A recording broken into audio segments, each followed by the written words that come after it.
Hey guys, thanks for watching. Thanks for listening. This is your host Thomas Tyree from On the Hot Podcast.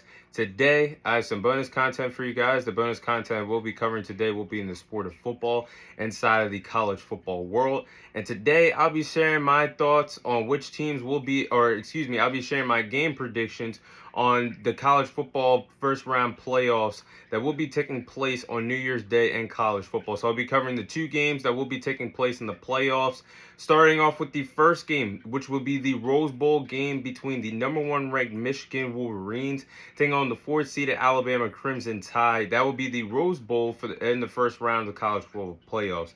So looking at this matchup between Michigan and Alabama, I kind of have to say that Michigan got a bad draw. And even as the number one seed, because I know deep down inside, when the committee revealed a month ago which team would be selected as the fourth and final team into the college football playoffs, Michigan had their fingers crossed, hoping that it would be Florida State that gets the final seed instead of Alabama. And I know deep down inside, they wish they were playing Florida State right about now instead of Alabama. But nonetheless, I expect this game to be a low-scoring game between Michigan and Alabama. I do believe that these two respective programs actually match well together. I think it will be in store for one hell of a Rose Bowl game between the two respective programs. Now, looking at this game, I'm looking at a great coaching matchup between Nick Saban and Jim Harbaugh.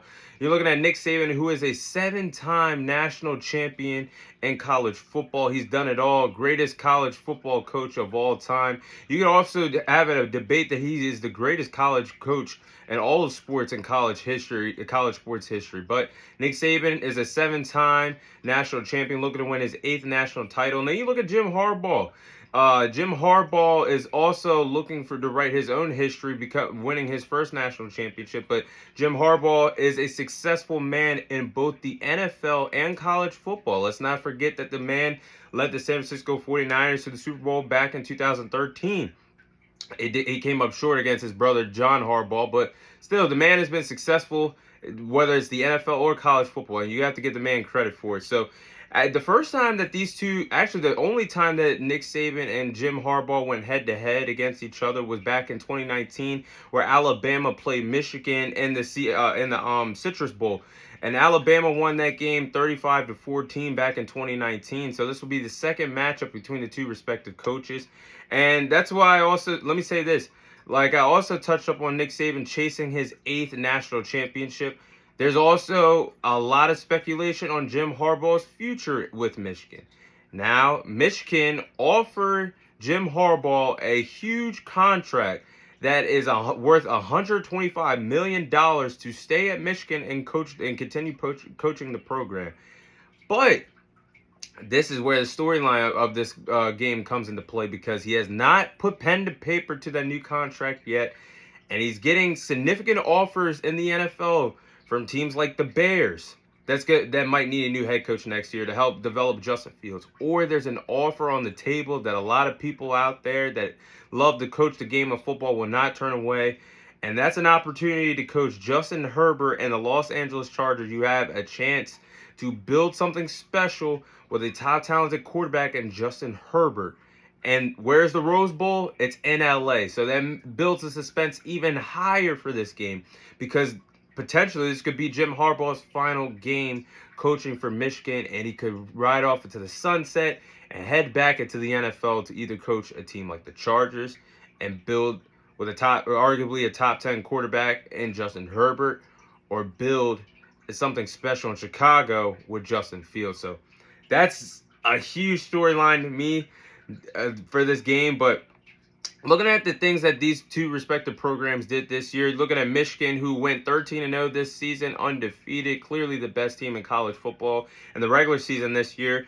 And they picked up two impressive victories during Jim Harbaugh's three-game suspension. One of the games, they went on the road to play, at the time, a top 10 ranked team in Penn State. They won that game on the road, and then they won the biggest game of college football in the regular season in their matchup with Ohio State. So they picked up two impressive victories without having their head coach Jim Harbaugh on the sidelines. And then you look at what Alabama has done. Alabama, since losing to Texas early on in the college football season, they went on to have an 11-game winning streak, and they're hot as a forest fire right now.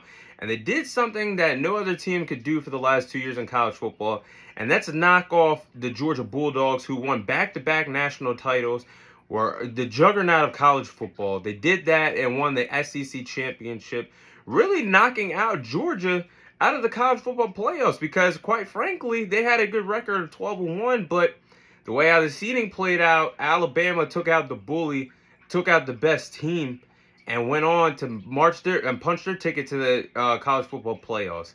So they're hot as anybody, and that's why I said this is a bad draw for Michigan to play Alabama on very early on. So with that being said, I'm going to go with Alabama to win this game. I have Alabama winning the Rose Bowl and hang on to the national championship game, and I think they will beat Michigan on New Year's Day. I think it will be a close, competitive game.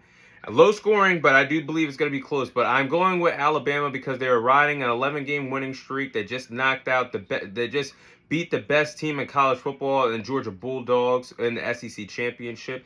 Jalen Milroe, after he was benched early on in the season, the man is coming to life at the quarterback position. He's played really great as of late. He has 10 passing touchdowns and just 1 interception in his last 5 games.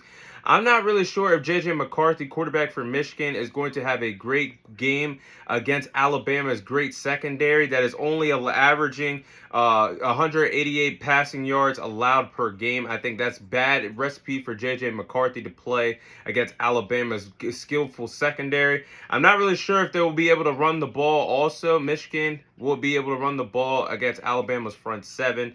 I think this is going to be a close game, really low-scoring game. I have Alabama winning this game and heading on to the national championship game. So the next game that will be the night game for college football playoffs will be the Sugar Bowl. We will see the number 2 ranked Washington Huskies take on the number 3 ranked Texas Longhorns. So I think this game, like I just said a few moments ago, I think the first game of the day is going to be very low scoring. This game, I do believe, is going to be a shootout. Washington has looked really good all year long. They went undefeated in the regular season. They went 13-0. Their 2 biggest victories of the year, they picked up 2 big victories against Oregon, the only team that actually beat Oregon at all this season, and they did it twice in the regular season.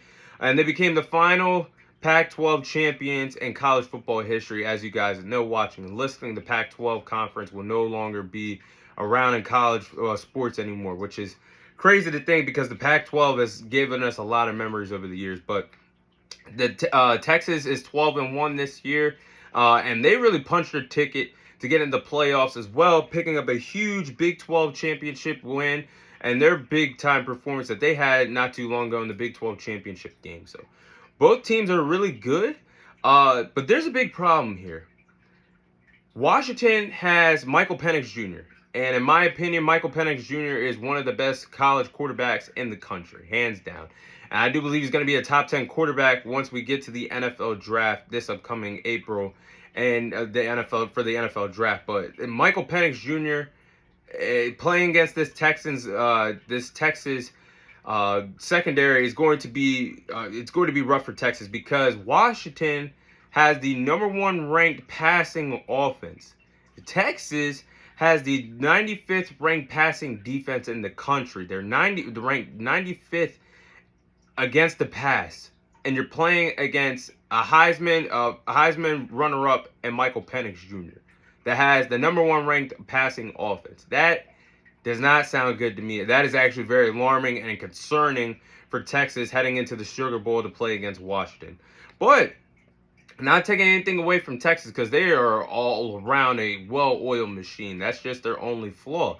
But Texas also has a well-oiled machine at offense as well, led by their quarterback Quinn Ewers, that has a high power, has helped Texas have a high power offense all season long as well. So offenses are pretty good, but it's just alarming to me that you have the number 1 ranked passing offense against the 95th ranked defense against the pass. So with that being said, I'm going to go with Washington and win this game.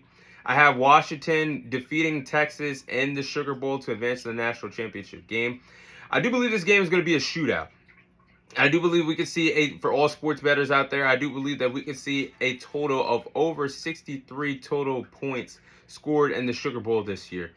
Texas is not ranked 95th against the pass. Meanwhile, Washington is ranked number 1 in the passing department. That is not a good formula for Texas to have a rough secondary playing against Michael Penix Jr., one of the best quarterbacks in the country.